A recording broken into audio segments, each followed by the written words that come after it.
This wedding was an assignment for my Religion 2 class in Catholic school. This One's Wife, The Worst Wedding. Hello, I'm H.G. Tudor. Well, just over 6 years ago, This One's Wife and the Prince of Pink Pancake were joined in holy matrimony, although, of course, This One's Wife claimed that she was actually married 3 days earlier in a secret ceremony. Another lie and another revision of history, which had to lead the Archbishop of Canterbury to speak out and point out that she was wrong. Once again, she tells a porky pie, she gets exposed for it, a bit of a recurrent theme when it comes to This One's Wife.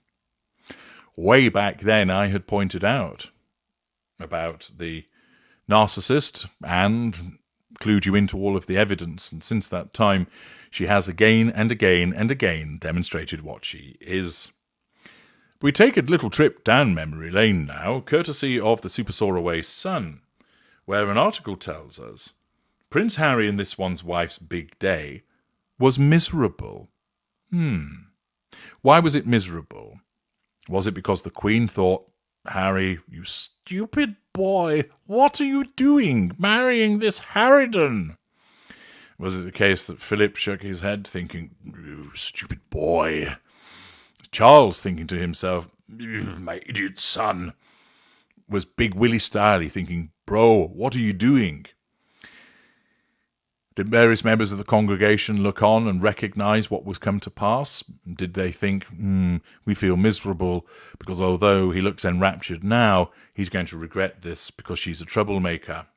Well, certainly the signs were there, but whether many people in the royal family and the congregation recognised that, that's debatable. But was that the source of the misery? Or was it the case that This One's Wife hissed through Richter's grin, I have you now, at the altar, thus alarming the Prince of Pink Pancakes as he suddenly thought, oh shitola, oh, what have I done? And found out it was too late, as the rings had been slipped on the fingers, and they were joined together. Well, actually, this misery comes courtesy of a photographer. Yes, Arthur Edwards claimed the wedding was one of the worst royal events he has ever been to. He recalled the glitzy affair at St. George's Chapel in Windsor on May the 19th, 2018, and how he couldn't get out of Windsor quick enough. In an exclusive interview with the Sun's royal editor Matt Wilkinson, Mr. Edwards said, I was there. I hated the day. It was a miserable day. Well, what was the source of Mr. Edwards' misery? Did This One's Wife wander over, grip his pink pods and give them a squeeze and say, listen, you motherfucker, you better take good pictures of me, okay? Maybe it was because This One's Wife had laid on too much hairspray, and that there was a fog of chemicals surrounding her that perhaps affected Mr. Edwards, making it difficult for him to breathe. Maybe Harry wandered over and issued some instructions as to how This One's Wife ought to be photographed, and that made him miserable. Well, Mr. Edwards explains, I can tell you now, it was the worst royal engagement I ever did. Gosh, what's the source of this poor man's misery? Did they not give him a slice of wedding cake? Did he slip in a turd and fall over, smashing his camera? It was the worst royal wedding I ever did because Harry was determined to keep the newspapers away from it as much as possible. The plot thins. Everything was done on long lenses. It was hopeless, and when they went past in the carriage, they turned away from me. I felt it was deliberate with the British press. In many ways, they were badly treated. Harry was angry at us about things said about This One's Wife. Some of the things were pretty harsh, some were pretty unfair. He was angry, and I felt we were punished for that.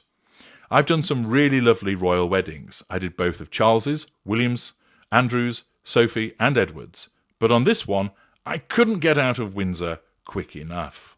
Well, that's the misery of royal photographer Arthur Edwards, who felt that as a consequence of the way that this one's wife had been treated by certain sections of the press, Harry had a strop on. Now, this denotes, of course, the emotional empathy that Harry has for his wife, that he feels protective of her, that the fact that the press had started to question certain aspects of her behaviour, legitimately, of course, that did not fit well with Harry. At that stage, as he is now, he is beset by his emotional thinking. But back then, he was in the golden period. It was probably still in place.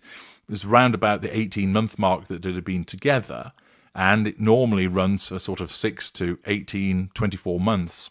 And therefore, with the consolidation of marriage, i.e., him marrying her meant that he demonstrated he was very much under control, the golden period would have continued.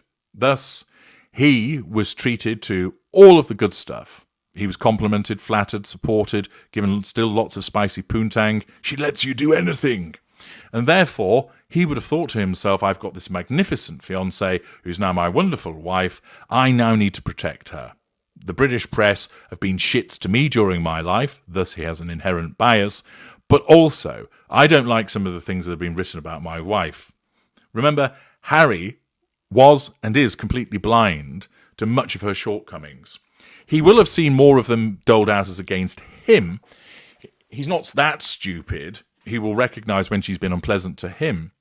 But for the most part, he is unable to see that a lot of her behaviour vis-à-vis third parties is problematic, and he still swallows the line that she is the one that is the victim, that people are racist towards her, hateful towards her, and certainly back in 2018, he very much accepted that narrative from her.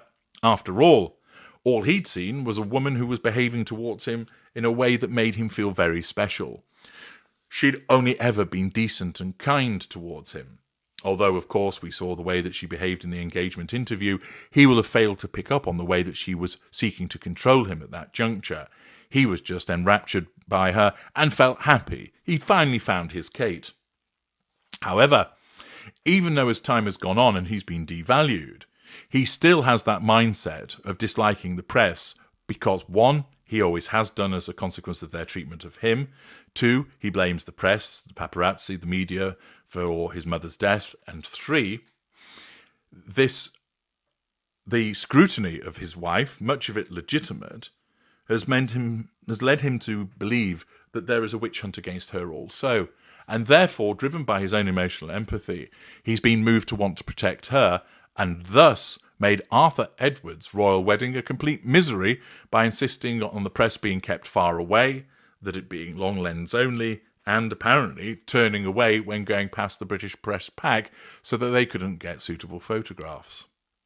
That, of course, is unsurprising of the petulant nature of Prince Harry, which links into his strong narcissistic traits, but also, at the time, his emotional empathy for protecting his wife. I'm H.G. Tudor. Thank you for listening.